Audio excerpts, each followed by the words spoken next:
कहानी की शुरुआत में हम ओएसएस की सीक्रेट एजेंट मारिसा को देखते हैं, जो दूरबीन से एक क्रिमिनल पर नजर रखी हुई थी जिसका नाम टिकटॉक होता है, जो आज ओएसएस की मिनी डिस्क की एक आदमी से डील करने आया होता है। मारिसा ओएसएस सोल्जर्स को उसे पकड़ने का ऑर्डर देती है। टिकटॉक उनसे बचकर भागने लगता है, पर वो उस क्लाइंट को पकड़ लेते हैं। टिकटॉक एक टाइम बॉम्ब को बाहर निकाल कर उन सोल्जर्स पर फेंक देता है। टाइम बॉम्ब कुछ वक्त के लिए लोगों को फ्रीज कर देता था, जिससे वो सभी अपनी जगह पर जम गए थे। टिकटॉक अपनी कार लेकर वहाँ से निकलने लगता है। मारिसा जिप लाइन की मदद से खुद ही उसके पीछे जाने लगती है, पर वो प्रेग्नेंट थी और उसके पेट में कॉन्ट्रैक्शन शुरू होने लगा। जल्दी उसे एक बच्चा होने वाला था, पर वो टिकटॉक को भागने नहीं देना चाहती, इसीलिए वो जिप लाइन से अपनी कार में जाती है और टिकटॉक का पीछा करने लगी। मारिसा की कार एक हाईटेक कार थी जो उसे एक्सीडेंट होने से खुद ब खुद बचा रही थी। साथ ही टिकटॉक के छोड़े गए कांटों से भी वो बच रही थी। वो एक रॉकेट से अटैक करके टिकटॉक की कार का एक्सीडेंट कर देती है, पर टिकटॉक बचते हुए एक बिल्डिंग में चला जाता है। मारिसा का दर्द बढ़ने लगा था, पर वो फिर भी टिकटॉक के पीछे जाती है। टिकटॉक के गुंडे उसे घेर लेते हैं। मारिसा उन तीनों से लड़ते हुए आसानी से उन्हें हरा देती है। अब वहाँ ओएसएस के दूसरे एजेंट भी आ जाते हैं, जो उसे पकड़ लेते हैं। साथ ही वहाँ ओएसएस का डायरेक्टर डेंजर भी आ जाता है, जो मारिसा की तारीफ करते हुए कहता है कि तुम्हारी वजह से ओएसएस की मिनी डिस्क बच गई। अगर एक गलत हाथों में पड़ जाती तो हमारी तो दुनिया ही थम गई होती। और वो उसे डिस्क को ऑन करके बताता है। उसमें ओएसएस के एक पुरानी प्रोजेक्ट आर्मगेडन की फाइल थी। आर्मगेडन एक अल्टीमेट वेपन था, जिससे न केवल दुश्मनों को बल्कि पूरी दुनिया को खत्म करने की काबिलियत रखता था। और इसमें क्रोनोस फायर स्टोन की इंफॉर्मेशन होती है, जो ही आर्मगेडन डिवाइस को रोक सकता था। मारिसा कहती है कि मैंने अपना एग्रीमेंट पूरा किया और अब मैं रिटायर हो रही हूँ, ताकि अपनी फैमिली के साथ वक्त गुजार सकूं। और अब हॉस्पिटल में पहुंचती है, जहां उसका पति विल्सन अपने दो बच्चों रेबेका और सेसिल के साथ मौजूद था। मारिसा उसकी दूसरी वाइफ थी, क्योंकि रेबेका और सेसिल की मां का कुछ सालों पहले देहांत हो गया था और वो दोनों ही मारिसा को इतना पसंद नहीं करते थे और उसे स्टेप मॉम कहकर बुलाते थे। अब हमें एक साल बाद का सीन दिखाया जाता है। मारिसा ने एक बेटी को जन्म दिया था, जो काफी शरारती थी, जो हर वक्त मारिसा पर खाना गिराया करती। और अब विल्सन एक स्पाई हंटर नाम के टीवी शो में काम किया करता, पर इससे वो इतना बिजी हो गया कि अपनी फैमिली के साथ ज्यादा वक्त नहीं गुजार पा रहा था। अचानक वो नोटिस करता है कि वक्त की रफ्तार तेज हो गई थी, जिससे वक्त काफी जल्द निकल रहा था। विल्सन को समझ नहीं आता कि आखिर टाइम इतनी जल्दी कैसे बीत रहा है। रेबेका कहती है कि आपके पास कभी हमारे लिए वक्त ही नहीं होता, तो वो कहता है कि अगर मेरा शो अच्छा चला तो मेरे पास ढेर सारा वक्त होगा। अब हमें ओएसएस हेडक्वार्टर का सीन दिखाया जाता है, जहां चार साइंटिस्ट हेड डेंजर को बताते हैं कि वक्त की रफ्तार तेज हो गई है। अब घंटे मिनटों की तरह गुजर रहे थे। रात को मारिसा सेसिल और रेबेका से उसके स्कूल के बारे में पूछ रही थी, क्योंकि रेबेका स्कूल में काफी ज्यादा प्रैंक किया करती थी, जिससे प्रिंसिपल ने उसकी कंप्लेन की थी। विल्सन भी वहाँ जाता है। सेसिल उसे कहता है कि डेट क्या आप मुझे स्पाई हंटर बनना सिखाएंगे, तो वो उसे अपनी खास लाइन बोलकर बताता है, जिसमें वो अपनी एक आईब्रो को उठाया करता था। सेसिल पूछता है कि आज तक आपने कितने स्पाई को पकड़ा है। विल्सन कहता है कि एक भी नहीं, क्योंकि ये सिर्फ एक शो है। सेसिल बोलता है कि मुझे तो लगता था कि आप स्पाई पकड़ने वाले एक सुपर हीरो होंगे। विल्सन कहता है कि मैं जल्दी एक स्पाई हंटर बन जाऊंगा और एक स्पाई को पकड़ूंगा। सभी नहीं जानते थे कि मारिसा खुद एक स्पाई है, क्योंकि उसने उन सभी को अपनी सच्चाई नहीं बताई होती। विल्सन मारिसा के पास आकर बेबी के हालचाल पूछता है। इससे रेबेका को बुरा लगता है और वो खाना छोड़कर चली जाती है। सेसिल भी उसे मनाने के लिए चला गया। मारिसा कहती है कि मैंने रेबेका से दोस्ती करने की कोशिश की, पर वो मुझसे नफरत करती है। विल्सन उसे समझाता है कि वो बस नए माहौल में ढलने की कोशिश कर रही है। वहीं रेबेका सेसिल से कहती है कि जब से वो चुड़ैल मारिसा आई है, डेट के पास हमारे लिए वक्त ही नहीं रहता और वो पक्का हमसे कुछ छिपा रही होगी, क्योंकि उसने बताया था कि वो इंटीरियर डेकोरेटर है। पर इस घर की हालत देखकर ऐसा नहीं लगता। सेसिल कहता है कि वो इतनी भी बुरी नहीं है। रेबेका कहती है कि मैं उसके साथ एक प्रैंक करूंगी, जिसके लिए एक ब्लू लिक्विड को गेट के साथ बांध देती है। तभी मारिसा वहाँ आ जाती है, जो रेबेका को बताती है कि आज जब मैं बेसमेंट में सफाई कर रही थी, तब मुझे कुछ मिला जिसे शायद तुम रखना चाहो। और वो उसे उसकी माँ की तस्वीर दिखाती है। वो कहती है कि मुझे पता है कि तुम अपनी माँ को मिस करती हो और मैं इनकी जगह कभी नहीं ले पाऊंगी, पर मुझे बहुत अच्छा लगेगा अगर हम दोस्त बन जाए। तुम्हारी माँ की तरह मुझे भी तुम्हारे प्रैंक काफी पसंद है और मेरे पास एक चीज चीज है जो मैं तुम्हें देना चाहती हूँ। और वो उसे एक नेकलेस दिखाती है जो उसे उसके पेरेंट्स ने दिया था। वो बताती है कि यह चीज हमेशा मेरी हिफाजत करती है और अब मैं चाहती हूँ कि तुम इसे अपने पास रखो क्योंकि तुम काफी स्पेशल हो और इसमें मेरे पेरेंट्स का प्यार मौजूद है जो हमेशा तुम्हारी हिफाजत करेगा। रेबेका उस नेकलेस को पाकर खुश थी और अब मारिसा को लगने लगा कि वो उसकी दोस्त बन जाएगी। पर जब जैसे ही वो गेट से बाहर निकली, गेट पर लगी हुई रस्सी खींच गई और नीला लिक्विड उसके ऊपर जा गिरा। इससे मारिसा को काफी बुरा लगता है। सेसिल कहता है कि रेबेका तुमने अच्छा नहीं किया, अब तुम्हें उनसे माफी मांगनी होगी। मारिसा जब विल्सन के पास जाती है तो टीवी में एक ब्रेकिंग न्यूज देख रहा था जिसमें बताया जाता है कि वक्त की रफ्तार बढ़ चुकी है, जिससे जब हम पहले नैनो सेकंड खोते थे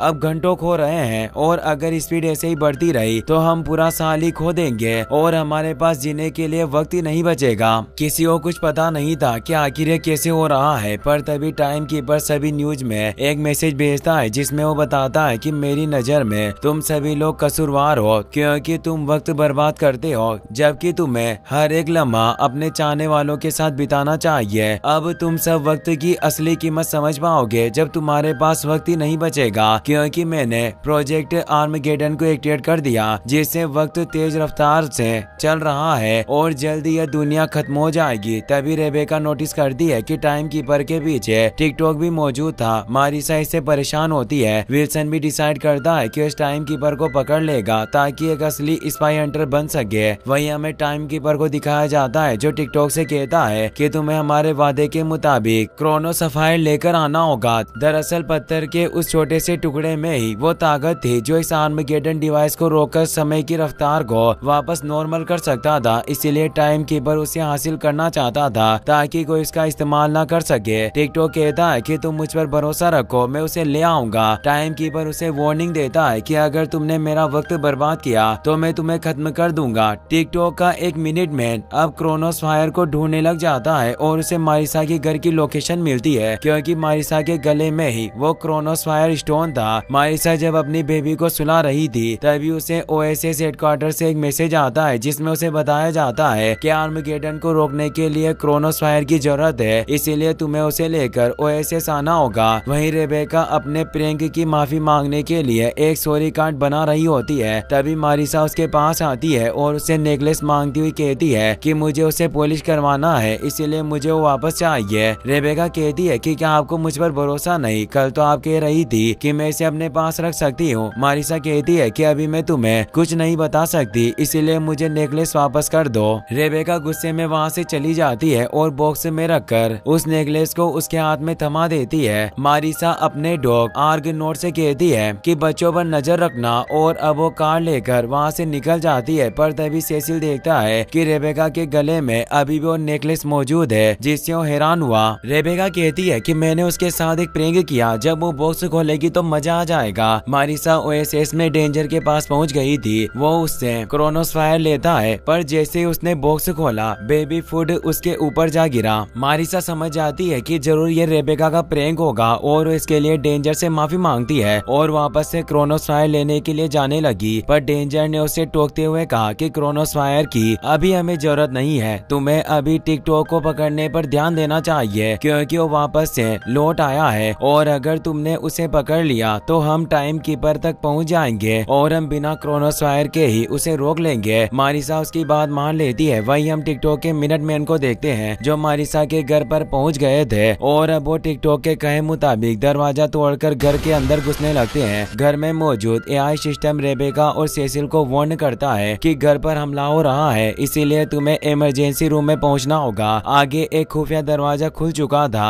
आर्गनॉट इमरजेंसी डोर पर बैठ गया जिससे वो दोनों भी उसमें बैठकर इमरजेंसी रूम में पहुंच जाते हैं जहां उन्हें मारिसा का प्री रिकॉर्डेड वीडियो मिलता है जिसमें वो उन्हें बताती है कि मैंने ये इमरजेंसी रूम शादी के वक्त बनाया था और मैं एक स्पाई हूँ। इससे वो दोनों हैरान हुए और उन्हें इस बात पर विश्वास नहीं होता। पर आर्गनॉट भी बोल पड़ा क्योंकि वो कोई डॉग नहीं बल्कि एक रोबोट था जिसे मारिसा ने उन दोनों को प्रोटेक्ट करने के लिए बनाया था। ये दोनों डॉगी को बोलते देख हैरान थे। वहीं टिकटॉक के तीनों आदमी भी उस सीक्रेट रूम में आने की कोशिश कर रहे थे। मारिसा उन्हें बताती है कि यहाँ तुम्हें खतरा है, तुम्हें तुरंत निकलना होगा। ये दोनों चेयर जेड से जुड़ी हुई है जिनकी मदद से तुम ओएसएस हेडक्वार्टर पहुंच जाओगे। वो दोनों दोनों जल्दी से उन चेयर पर बैठ जाते हैं। आर्गनॉट सेसिल के साथ बैठा तीनों जेट के अंदर आ गए थे। घर को तोड़ते हुए वो वहाँ से निकल जाते हैं। ये देखकर तीनों मिनटमैन भी अपने डिवाइस को फ्लाइंग कार्ड में बदल देते हैं, जिनकी मदद से वो रेबेका और सेसिल का पीछा करने लगे। इसीलिए मारिसा जेट को दो अलग अलग हिस्सों में कर देती है, पर उन दोनों को जेट को कंट्रोल करने में प्रॉब्लम हो रही थी और सेसिल को उल्टी होने लगी, जिसे वो एक बैग में स्टोर करता है और उसने मिरर को भी खोल दिया, जिस वजह से जब एक मिनटमैन उस क्रोनोस्फायर को हासिल करने की कोशिश करता तभी सेसिल की उल्टी का बैग उस पर जा लगा और वो गिर पड़ा। सेसिल को आइडिया आया और वो बचे हुए दोनों मिनटमैन पर भी उल्टी से बड़ा बैग फेंककर उन्हें भी एक खंबे से रोक देता है। अब वो दोनों ओएसएस हेडक्वार्टर पर उतर जाते हैं, पर उन्हें काफी चक्कर आ रहे थे। मारिसा ने उन्हें लेने के लिए एजेंट कार्मन कॉटेज को भेज दिया था। कार्मन बताती है कि तुम्हारी स्टेप मॉम मेरी आंटी है और उन्होंने ही मुझे तुम्हें लेने भेजा। उन दोनों को इससे हैरानी हुई। वहीं विल्सन अपने मोटे कैमरामैन के साथ स्पाई हंटर शो की तैयारी कर रहा था। वो कैमरामैन को बताता है कि अभी तक मैंने एक भी स्पाई नहीं पकड़ा, इसीलिए ये अच्छा मौका है, हम टाइम कीपर को पकड़ सकते हैं, जिसके लिए वो स्पाई ट्रैकर का इस्तेमाल करने वाला था। वहीं कार्मन बच्चों को ओएसएस के अंदर ले आई थी। वो कहती है कि मारिसा रिटायर हो चुकी है, पर उसे तुम्हें बता देना चाहिए था कि वो एक स्पाई है। तभी आर्गनॉट भी वहाँ जाता है, इसीलिए उसे खाने के लिए टाइटेनियम देती है, जिसे वो बड़े चाव से खाता है। अब वो उन दोनों को लेकर स्पाई की डिवीजन में आ गई और उन्हें बताती है कि इस प्रोग्राम की वजह से ही मैं स्पाई बनी थी, पर कुछ साल पहले इस प्रोग्राम को बंद कर दिया गया। इस डिवीजन में इंटेलिजेंट और दमदार बच्चों को लाया जाता, जिनका मकसद उन मिशन को अंजाम देना था जो बड़े स्पाई पूरा नहीं कर सकते। इसीलिए मैं इसे दोबारा शुरू करना चाहती हूँ। रेबेका और सेसिल वहाँ की चीजों को देखने लगे। सेसिल इलेक्ट्रोमैग्नेटिक बूट्स एंड गॉटलेट के बॉक्स को खोलता है, जिसमें उसे खास तरह के ग्लव और शूज मिले, जिन्हें स्टॉमर एंड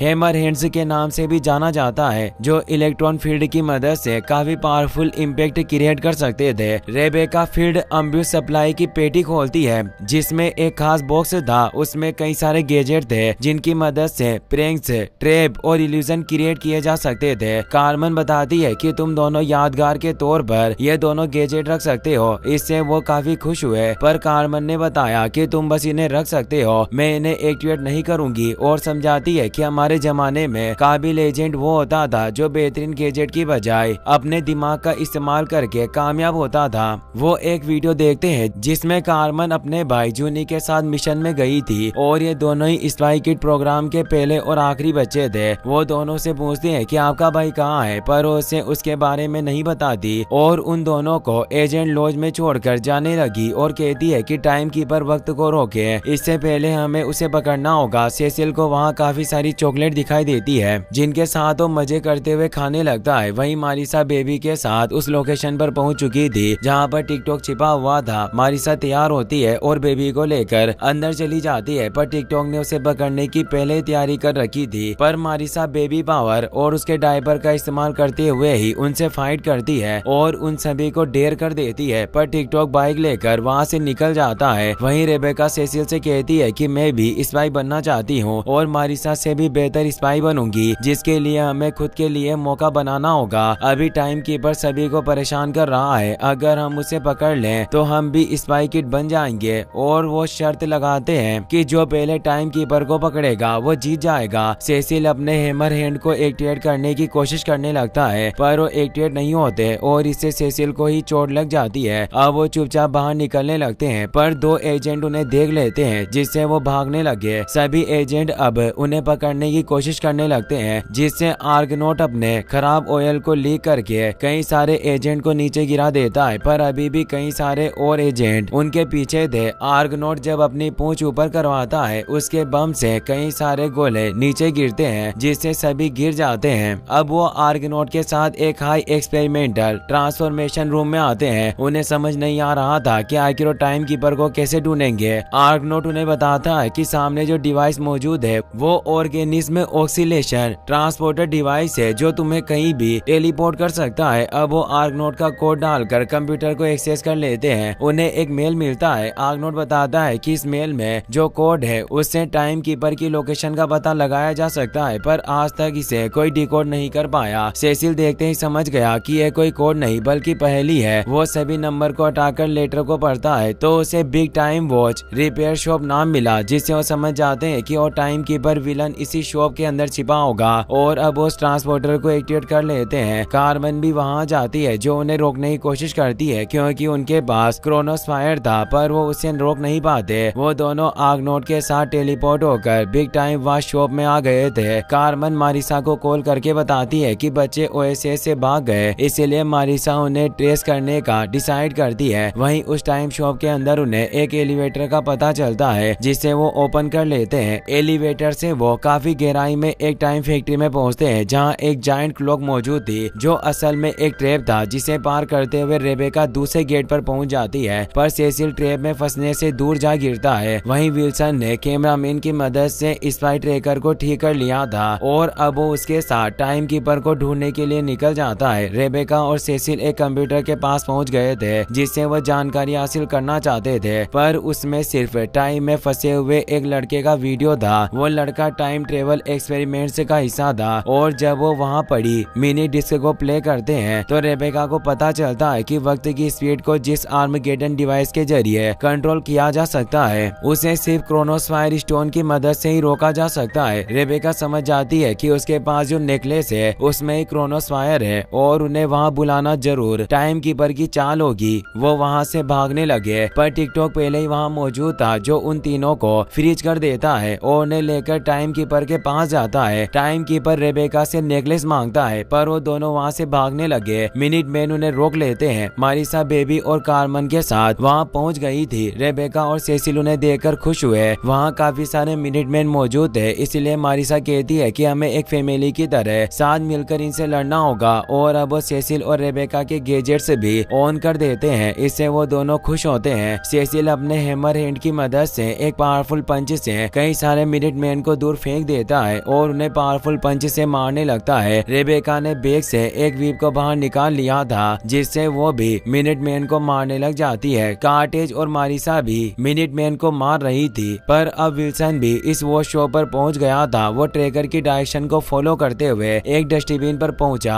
अचानक ढक्कन खुल गया और वो सीधा कैमरामैन के साथ टाइम फैक्ट्री में पहुंच गया। वहीं मिनट मैन खत्म होने का नाम नहीं ले रहे थे और उन्होंने उन सभी को घेर लिया था। विल्सन भी ऊपर से फाइट देख रहा था, पर वो अपने बच्चों और वाइफ को दूरी की वजह से ठीक से देख नहीं पा रहा होता, पर वो इस जगह की वीडियो रिकॉर्ड कर लेता है और जल्दी से वहाँ से निकल जाता है। मिनट मैन की संख्या बढ़ती जा रही थी। सेसिल को एक आइडिया आया और वो आर्गनॉट के अटैक मोड को एक्टिवेट कर देता है। कुत्ता अब एक फाइटर डॉग में बदल गया और सभी मिनट मैन को मारने लगता है, पर तभी टिकटॉक अपनी मैकेनिकल बीन्स की मदद से रेबेका से नेकलेस को हासिल कर लेता है, पर मारिसा अपने बच्चों को कार्मेन के साथ लेकर वहाँ से निकल जाती है। टिकटॉक उन्हें रोकने जाता है, पर मिनट मैन उसे ऐसा करने से मना करता है और बताता है कि यह सब मेरे ही प्लान का हिस्सा है। अब हमें क्रोनोस्फायर मिल चुका है, इसीलिए हमें कोई नहीं रोक सकता। वहीं विल्सन जब अपने बॉस के सामने स्पाई के फाइट वीडियो को प्ले करता है तो उसके होश उड़ जाते हैं। अब उसके परिवार की सच्चाई सभी के सामने आने वाली थी, इसीलिए वो उस कैमरे की रील को ही चबा जाता है, जिससे उसे बॉस अब काम से बाहर कर देता है। वो अपने सामान लेकर कार में आ गया। तभी मारिसा भी वहाँ आ गई। उसने कहा कि तुम झूठी हो, मैं एक स्पाई हंटर हूँ, पर आज तक तुम्हें पहचान नहीं पाया। मारिसा कहती है कि मैंने शादी के बाद से ही ये काम छोड़ दिया था और दोबारा माफी मांगती है, पर वो नहीं सुनता और कार लेकर वहाँ से निकल गया। वक्त अब काफी जल्दी बीत रहा था। टीवी पर बताया जा रहा था एक प्राचीन सभ्यता ने मनुष्य के कैलेंडर की भविष्यवाणी की थी कि टाइम खत्म हो जाएगा और सब कुछ प्रलय में डूब जाएगा, चारों तरफ सुनामी होगी। वहीं डेंजर अपने सभी एजेंट को बता रहा था कि आर्मगन डिवाइस, जिसे टाइम ट्रेवल एक्सपेरिमेंट के नाम से भी जाना जाता है, बहुत समय पहले इस रिसर्च की वजह से इस दुनिया का अंत होने वाला था। तब ओएसएस ने इस एक्सपेरिमेंट को बंद करके उस डिवाइस को लेवल 13 के लॉकर में बंद कर दिया और आज तक वहीं पड़ा हुआ है। इसीलिए हमें इसकी हिफाजत करनी होगी। इसीलिए मैंने एक बहुत ही होनहार एजेंट को बुलाया है जो कार्मेन कोटेज का भाई जूनी होता है। कार्मेन उसे देखकर बिल्कुल भी खुश नहीं होती क्योंकि वो काफी सालों से गायब था। वो उसे पूछती है कि तुम आखिर इतने वक्त से कहाँ थे। वो कहता है कि मुझे सिर्फ थोड़ा ब्रेक चाहिए था। वहीं रेबेका और सेसिल जब एजेंट लॉज में थे तब डेंजर भी वहाँ जाता है जो उन्हें थैंक्स कहने आया था, क्योंकि उन दोनों की वजह से ही उन्हें टाइम कीपर के अड्डे का पता चला। तभी रेबेका देखती है कि डेंजर के पास जो घड़ी है उसने वो टाइम कीपर के पास देखी थी और सेसिल भी उसे बताता है कि डेंजर आपका जो पूरा नाम है। अगर उसके लेटर्स में फेरबदल कर दिया जाए तो आर्मगेडन शब्द बनता है। डेंजर जल्दी से गेट बंद कर देता है क्योंकि उन दोनों को एहसास हो गया था कि वही टाइम कीपर है, पर डेंजर नहीं चाहता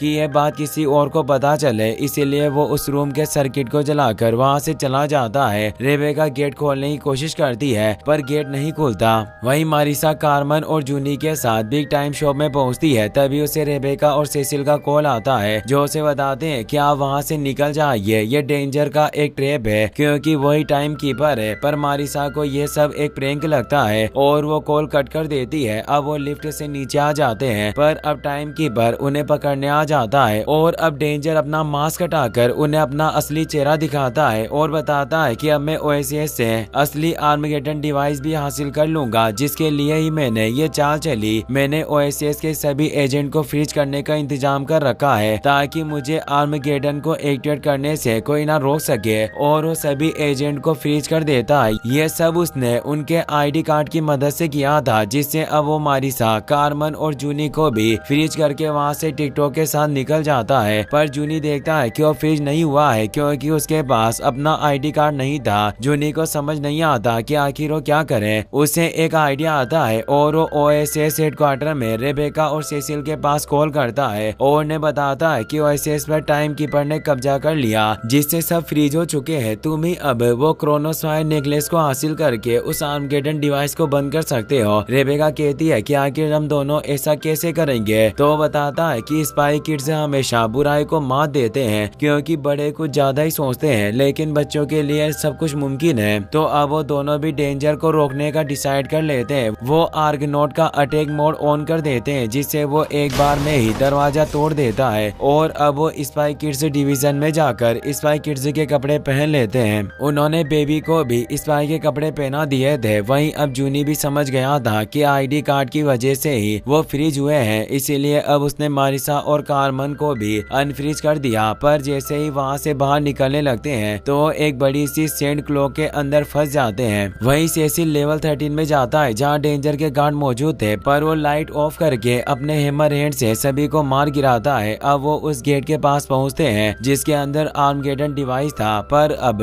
टिकटॉक ने अपने आदमियों के साथ उन्हें घेर लिया था। रेबेका अपने भाई से कहती है कि हमें हार मान लेनी चाहिए ताकि हम मौका देकर नेकलेस को वापस हासिल कर सके, पर टिकटॉक उनके सभी गैजेट ले लेता है। वहीं विल्सन जब अपने टूटे हुए घर में पहुंचता है तो उसे आर्गनॉट का वीडियो कॉल आता है जो उसे बताता है कि सेसिल और रेबेका को तुम्हारी मदद चाहिए क्योंकि वो टाइम कीपर के कब्जे में है। वहीं अब ओएसएस के अंदर से आर्मगेडन डिवाइस बाहर निकल आया था। रेबेका और सेसिल को भी कैद करके वहां ले आया गया था, पर रेबेका चालाकी से एक टॉय को एक्टिवेट करके उसे डेंजर की एक घड़ी को अपने पास ले लेती है। रेबेका डेंजर से पूछती है कि आप आखिर दुनिया को मिटाना क्यों चाहते हो। डेंजर उसे बताता है कि ये आर्मगेडन डिवाइस वक्त को रोकने या दुनिया को खत्म करने के लिए नहीं है। तुम्हें अभी तक सब झूठ बताया गया था। मैं इस आर्मगेडन के जरिए पास्ट में जाना चाहता हूँ ताकि मैं अपने डेड के पास पहुँच सकूँ। और वो बताता है कि मेरे डेड टाइम ट्रेवल करने वाली एक मशीन पर काम कर रहे थे। वो मशीन को टेस्ट करने वाले थे, पर तभी एक धमाका हुआ जिससे जब मैं वहाँ दौड़कर आया तो मैं उस मशीन की वजह से वक्त के जाल में फंस गया और सालों तक एक जगह पर फ्रीज हो गया।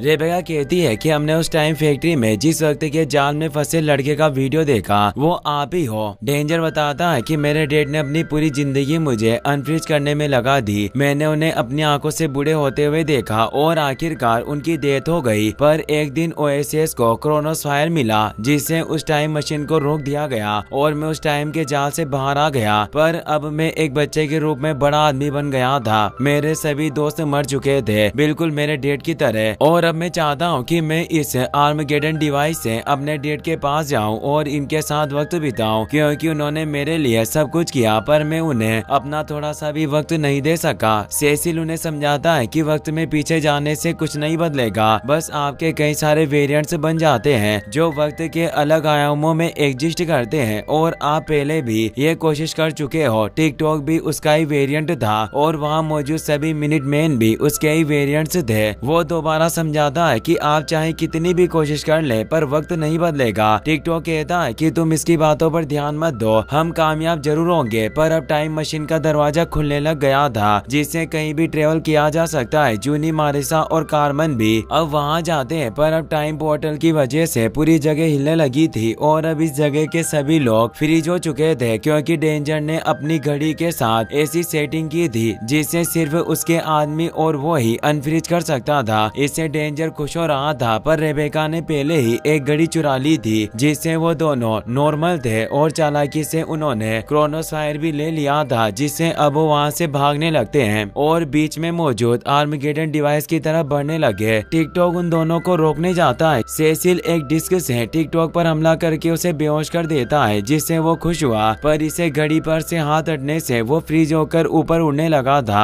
रेबेका आर्मगेडन डिवाइस में क्रोनोस्फायर लगाने लगती है, पर इससे पहले ही टिकटॉक उससे इसे छीन लेता है और उसे दूर करके उसे टाइम पोर्टल में फेंक देता है। रेबेका सेसिल को वापस अनफ्रीज कर देती है। वो दोनों डेंजर को समझाने की कोशिश करते हैं, पर वो नहीं सुनता और टाइम पोर्टल के अंदर चला जाता है, जिससे वो ओएसएस के उसी पुराने हेडक्वार्टर में अपने डेट के पास पहुंच गया। वो उनसे मिलकर खुश हुआ, पर जब वो उस टाइम पोर्टल से बाहर आता है तो वो काफी बुरा हो गया था। वो सेसिल और रेबेका से बोलता है कि तुमने सही कहा था कि वक्त नहीं बदलता, इसीलिए मैंने काफी कोशिश की, पर मेरे डेड मारे गए। पर मरने से पहले उन्होंने मुझसे एक बात कही कि जीवन आगे बढ़ने के लिए है और हम कभी पास्ट को बदल नहीं सकते, इसीलिए अब वो उनकी बात मानकर क्रोनोस्फायर से आर्मगेडन को हमेशा के लिए रोक देते हैं, जिससे फ्रीज हुए लोग वापस सही हो जाते हैं। रेबेका और सेसिल उस घड़ी को छोड़ देते हैं। मारिसा अपने बच्चों से मिलकर खुश होती है और अब वो भी उसे अपनी मां मानने लगे थे, पर तभी टिकटॉक क्रोनोस्फायर लेकर भागने लगता है, लेकिन अब विल्सन वहां गया जो उसे हथकड़ी लगाकर पकड़ लेता है। कुछ मिनट में उसे रोकने की कोशिश करते हैं, पर वो एक पंच में ही उन्हें ढेर कर देता है और अब टिकटॉक को पकड़ लिया जाता है। विल्सन अपने बच्चों से वादा करता है कि मैं तुम्हारे साथ वक्त गुजारने के लिए अच्छे वक्त का इंतजार नहीं करूंगा,